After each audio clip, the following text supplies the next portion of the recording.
Sir पहले तो मैं आपसे यही समझना चाहूँगी संजय जी, बेटियों का धरना चल रहा है और ये आम बेटियां नहीं है, देश की जानी मानी बेटियां हैं, पहलवान हैं जिन्होंने देश के लिए पदक जीता। आज 16 दिन इस धरने को हो चुके हैं, कैसे देख रहे हैं कि धरना क्या कहता है, किस तरीके से आगे बढ़ने वाला है? देखिए, आपने मेरी आधी बात खुद कह दी है। ये इतनी फेमस है, इन्होंने देश का मान सम्मान बढ़ाया है। जब इन्होंने इस तरीके की शिकायत की और ये पहली बार धरने पर आए, तब इनको बहला के फुसला कर यहाँ से वापस भेज दिया गया। आज इतना बड़ा आंदोलन होने के बाद, इसको पूरे इलाके में कवरेज मिलने के बाद भी हम इस बात को देख रहे हैं कि एफआईआर भी होती है तो सुप्रीम कोर्ट के ऑर्डर पे होती है। तो एक आम आदमी की हालत इस देश के अंदर क्या होगी, ये चिंता का विषय है। जब काले कानूनों के विरोध में मैं किसान आंदोलन में था, तब भी मैं यही कह रहा था कि काले कानूनों को जब तक हम समझेंगे नहीं, तब तक हम इनके खिलाफ लड़ेंगे कैसे। तो इसके अंदर अभी सुप्रीम कोर्ट जो अपना मैक्सिमम कर सकती थी, वो उसने कर दिया है। उसने कहा है कि या तो आप हाई कोर्ट जाइए या लोअर कोर्ट जाइए। देखिए, जो क्रिमिनल इन्वेस्टिगेशन का ट्रायल का जो मशीनरी है, वो क्रिमिनल प्रोसीजर कोड है। उसके अंदर जो मशीन स्टार्ट होती है वो एफआईआर से होती है। एफआईआर सुप्रीम कोर्ट ने करवा दी है और उसने कहा कि लोअर कोर्ट में जाओ या हाई कोर्ट जाओ, क्योंकि ट्रायल लोअर कोर्ट में होगा। और अगर इस ऑर्डर का एग्जीक्यूशन कराना है तो 482 में, under section 482 CrPC high court में जाइए। तो ये जो कार्रवाई है, ये कानूनी कार्रवाई तो एक तरफ को चलेगी ही चलेगी। वकील है, वकालत करते हैं, कानूनी दांवपेच को बहुत करीब से आपने देखा होगा और समझा भी है। अब क्या लग रहा है कि जो धरना चल रहा है 16 दिन से, इसमें कानूनी तौर पर, कानूनी रूप से क्या किया जा सकता है या इनके लिए क्या ऑप्शन बचे हैं? जो धरने पे ये लड़कियां बैठी हुई हैं, महिला पहलवान, इन्होंने अपना करने का काम कर दिया है। अब ये यहाँ पे यूं टिकी हुई हैं क्योंकि समाज में एक बेचैनी इस बात की है कि जब इतने बड़े मुद्दे पे सुप्रीम कोर्ट के द्वारा एफआईआर कराने पे कोई कार्रवाई नहीं हो रही, तो दिल्ली पुलिस किसके अंडर में है? देखिए, हम हर चीज़ राजनीति से जोड़ देते हैं। हम कह देते हैं अमित शाह की राजनीति है, मोदी की राजनीति है। वो भारत का गृह मंत्री भी है, उसे कमिश्नर ऑफ पुलिस को बुला के ये पूछना चाहिए कि तुम मेरे अंडर में हो, दिल्ली की पुलिस डायरेक्ट मेरे अंडर में है, यहाँ पे एक कानूनी प्रक्रिया के पूरा ना होने से इतना बड़ा आंदोलन हो रहा है, जाओ और उसे अरेस्ट करो, नहीं तो मैं इस्तीफा देता हूँ।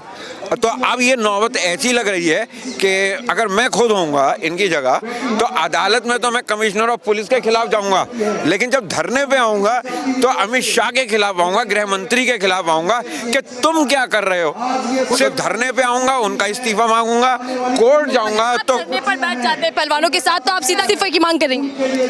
मैं बैठना क्या, वकील हूँ मैं, तो खड़ा होकर बहस करता हूँ। तो ये आप मानकर चलिए कि मैं धरने पे हूँ, पहले दिन से हूँ। किसी मजबूरी की वजह से मैं यहाँ नहीं आ पा रहा था, तो अब तो मैं पूरी तरीके से इनके साथ हुई हूँ। अगर उसका इसके अंदर किसी कानूनी प्रक्रिया का पालन नहीं हो पा रहा है, तो सीआरपीसी के अंदर 482 सीआरपीसी इसी काम के लिए, to meet the ends of justice, to execute any order of this court. तो जब कोर्ट सुप्रीम कोर्ट का ऑर्डर है और न्यायपूर्ण न्याय के लिए ये जरूरी है कि ये कार्य किया जाए, तो ये इस पे या तो संज्ञान लेगी, इसे एग्जीक्यूट कराएगी हाई कोर्ट और ट्रायल करेगी लोअर कोर्ट। तो सबकी प्रक्रियाएं अलग अलग हैं, आप इनमें बिल्कुल धोखे में ना रहें। दिल्ली भारत की राजधानी है, पूरी दुनिया में ये खबर फैल चुकी है, पूरी दुनिया इधर की तरफ देख रही है कि भारत की सरकार क्या कार्य करेगी। तो अब ये सरकार की नैतिक जिम्मेवारी है और मेरा मानना ये है कि अगर अब इस पे कोई कार्रवाई नहीं होती है तो इस्तीफा गृह मंत्री का मांगा जाना चाहिए। लेकिन सर, बृजभूषण के इस्तीफे की मांग ये लोग कर रहे हैं पिछले 16 दिन से, वो तो साफ मना कर रहे हैं कि इस्तीफा नहीं दूंगा, अपराधी बन। नहीं, आप बृजभूषण सिंह के लिए ये गलत बात बिल्कुल नहीं कहेंगे। आप ये कह रहे हैं कि वो इस्तीफा देने से मना कर रहे हैं, नहीं, वो ये कह रहे हैं अगर मोदी जी या शाह साहब कह देंगे तो मैं तुरंत छोड़ दूंगा। तो अब इन दोनों के ऊपर उन्होंने छोड़ दिया है, इन दोनों को कार्रवाई करनी चाहिए, इसे निकाल बाहर करें। लेकिन सर सरकार को इस पूरे मामले में सरकार का क्या अहम रोल? ये देश कुलदीप सेंगर ने जब तक वो खानदान बर्बाद नहीं कर दिया उस लड़की का, तब तक ये खामोश रहा। अब सिर्फ और सिर्फ एक अधिकार बन रहा है, वो ये है कि भाई अब ये राजनीतिक रूप से एक्टिवेट हो दोनों के दोनों, तभी विनाशकाले विपरीत बुद्धि, पर इनकी विपरीत बुद्धि से विनाशकाल राष्ट्र का और संविधान का आ रहा है। सर 2 FIR दर्ज की गई है, एक पॉक्सो एक्ट लगाया गया है, तो क्या लगता है आपने अपनी जो वकालत की है उसमें भी आपके सामने कोई पॉक्सो एक्ट का मामला आया होगा? किस तरीके से कानून काम करता है और कानून क्या कहता है? भाई यही तो एक तकलीफ हो रही है कि कुछ लोग कानून से बड़े हो गए हैं, उनके लिए कानून का तरीका बदल दिया गया है। अगर किसी आम आदमी के खिलाफ ये हुआ होता तो ये लपक के गए होते और उसको उठा लाए होते। अगर वो नहीं मिला होता तो उसके घर के लोगों को उठा लिया गया होता। तो आप ये मानकर चलिए कि इस वक्त रूल ऑफ लॉ नहीं चल रहा।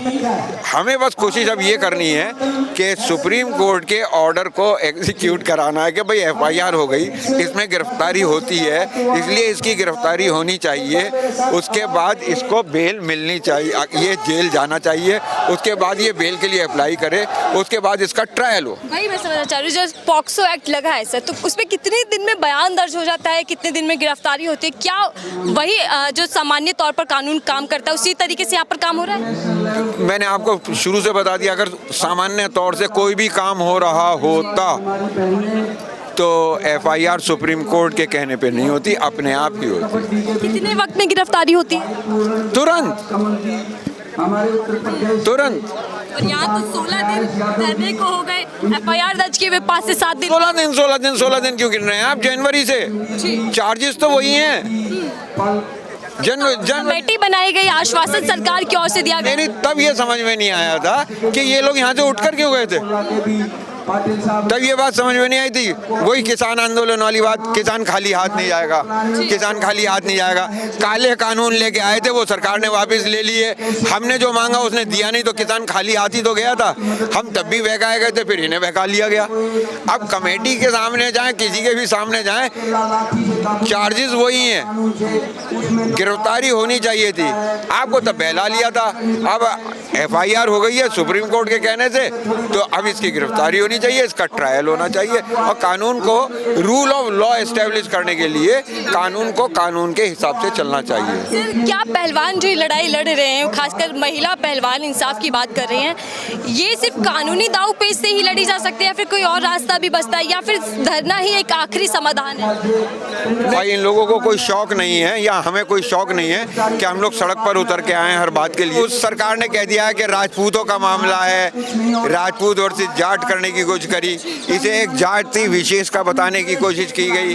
तो ये जो सब चीज़ें, ये राजनीति का है। तो कानून अपना काम करे, और हमें अपने घर जाके एक काम करना चाहिए कि जब हम 2024 में वोट डालने जाएं, तब इनके कर्मों को याद करते हुए इन्हें बाहर का रास्ता दिखाएं। अल्टीमेटली फैसला तो हम ही करना है।